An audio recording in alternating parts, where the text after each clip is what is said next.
You are listening to Storymakers, the podcast for women who are ready to step into their true identity, live with meaningful purpose, find belonging and connection, grow in leadership, and walk boldly in faith. Here you can uncover the story that you were created to live because you were made for such a time as this.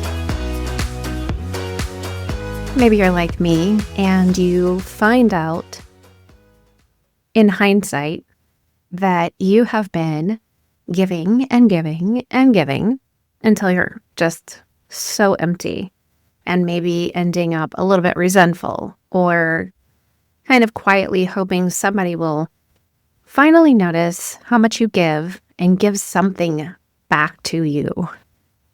I think especially as Christian women, we think that giving is loving.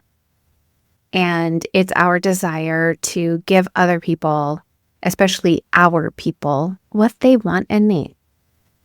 But sometimes when you dig into it, you dial it down, you get to the ground, the foundation of it all, and get really honest, sometimes you find that your overgiving doesn't come from a healthy place. I know this because I've been there, somewhat am there right now. I have worn myself out serving and helping and rescuing and fixing and making sure everybody around me has everything that they need and want. And I can end up ignoring my own needs entirely. And the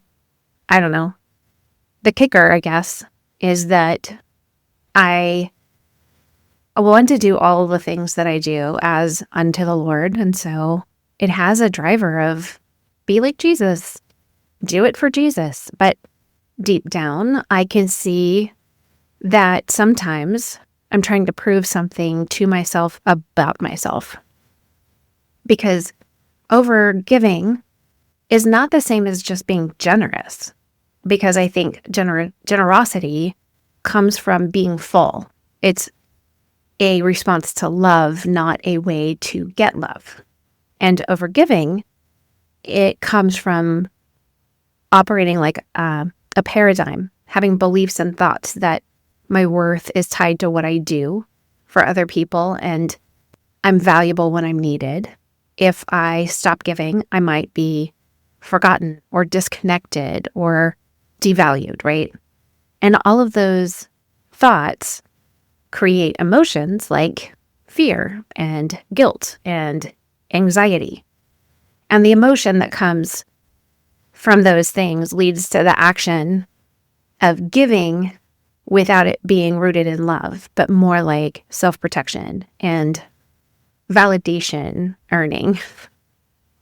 So looking at that, it's so painful to consider it, especially when it's in hindsight and you can see the results that action of overgiving creates, and over time, the results culminate in a legacy of being resentful and burnt out and numb and empty. And I think that overgiving can really easily distort a relationship. And I know overgiving can actually prevent you from being able to receive. And it creates kind of like an invisible scorecard, and it kind of breaks down all of the energy that you have and the joy that you would normally have if you were giving from a place of generosity. So in the Pearl practice that we've talked about in past episodes, this is where the P for paradigm and the E for emotion paths are running the show behind the scenes. So if the paradigm says, I'm not valuable or connected unless I am giving more or as much as somebody wants or needs, then your emotions will push you into constant action. And I think oftentimes that just constant action is it's pushing you past God-given limits, your actual ability and capacity or calling. And then your results are going to be things like exhaustion And like I said, the resentment and bitterness and numbness. And over time, that becomes part of your legacy. And you're not even meaning for that to happen. It's not your intention. And you just look in hindsight and go, wow, that's what happened, right? So if you think you might be an overgiver, here are some things that you can do to start turning the ship around.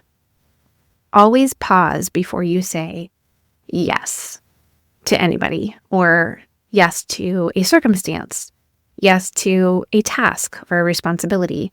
And ask yourself, am I going to give my yes to this from a place of fullness and generosity, or a place of fear and scarcity? And then check your paradigm and ask, what do you believe is going to happen if you say no? This is deep paradigm work to say, if I say no, what does this mean? What does it mean about me to that person? What will their interpretation be of my no? Am I afraid of that? What do I need out of this? What am I getting by saying yes? And then start practicing letting yourself receive and accepting help, accepting encouragement, other people's kindness, and learn how to receive it without you giving something to get it or earning it, right? And then anchor yourself in the truth. John 15:9 says, as the Father has loved me, so I have loved you, so now remain in my love. Your value actually comes from being loved, not from overdoing.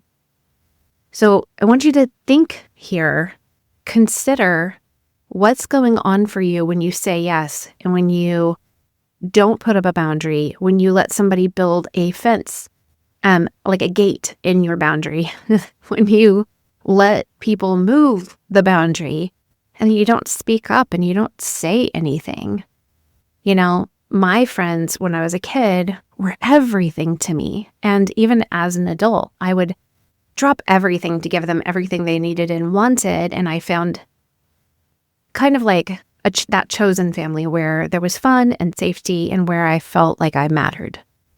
But that version of safety and connection came at the cost of believing that if I matter, I have to give. And then it turned into, I don't feel like I matter. I have to give more. But now, as a grown woman, with hindsight about what's happened from me with my paradigm leading to the emotions and actions and results that I have created over time, I am done and I feel really ready to renegotiate the terms of my contract. So I don't want to stop giving. I want to do it from a place of generosity and fullness, not from a place of fear and scarcity. And I want to choose connection with people that doesn't require me to be I don't want to be a contortionist. I don't want to have to be a chameleon. I want to give my yes and honor a no. So maybe you need to think about this, and maybe God's not asking you to deplete yourself to prove your love to Him or to other people. Maybe He's calling you into a healthy giving, which comes from a place of abiding in Him. Abide in His love, in the vine. Know that you're already chosen, you're already worthy, you're already His. And your story isn't more beautiful when you're giving beyond your limits. It's more beautiful when you give from the life and the joy that He has already put in you, that's being contained within you. I hope that you can pull from this and create some new narrative, some new beliefs and thought patterns to help you live from a place of fullness and generosity. And allow yourself to get filled up by everything that the Lord has to give you, but also to be positioned to receive from the people He sends to you that are giving out of their own generosity and their own fullness. I think oftentimes as an overgiver, it's really easy to be an under receiver.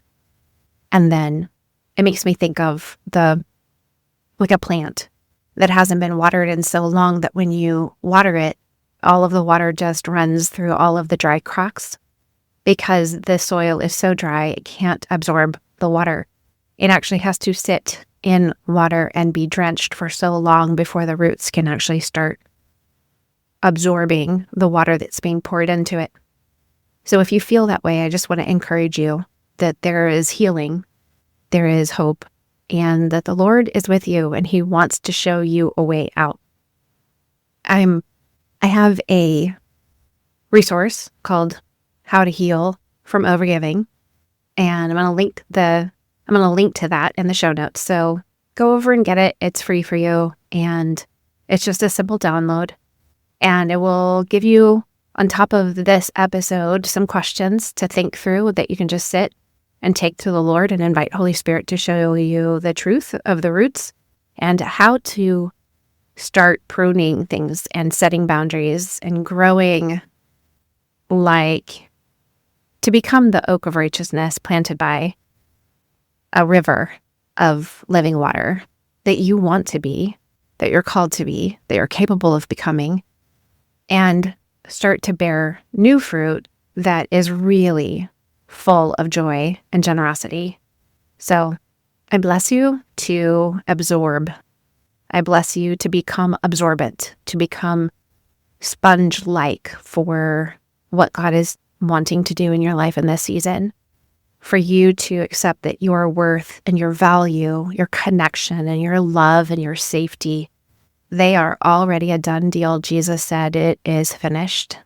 So you don't have to give to get those things. You just need to go looking at the all in all, your husband who is your maker, your creator, your father who is the one who's the source of all of those things. And I know that your soul wants somebody else around you to give to you. But until the time that comes, that person is there with skin on, lean into the Lord and trust in His provision. Let Him be your refuge. Let Him really be your all in all. Go abide in Him and fill up your spirit within you so that it can nurture your soul and bless your soul and your body to get into alignment with the truth. Bless you, friends, and I'll talk to you next week. Thank you for listening. Please subscribe to the show so you don't miss any new episodes. And to learn more about me, my work, and how we can connect, visit sterlingandstonementoring.com or check the show notes. And until next time, remember, all things are possible and figure outable.